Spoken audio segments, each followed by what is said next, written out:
boleh bagi rate 10 pun 10. Hai, nama saya Nurul Syazrina Trisha.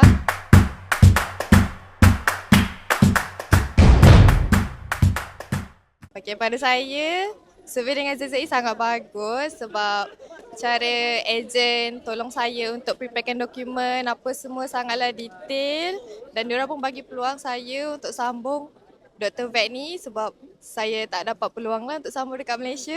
Jadi diorang bagi saya peluang ni untuk sambung dekat luar negara lah, which is dekat Bangladesh. Dan saya boleh bagi rate 10 pun 10. Alhamdulillah. Sebab sangat bagus. Okey. Saya mengharapkan saya boleh dapat jadi doktor lah for the next 5 years. Saya boleh balik sini dengan satu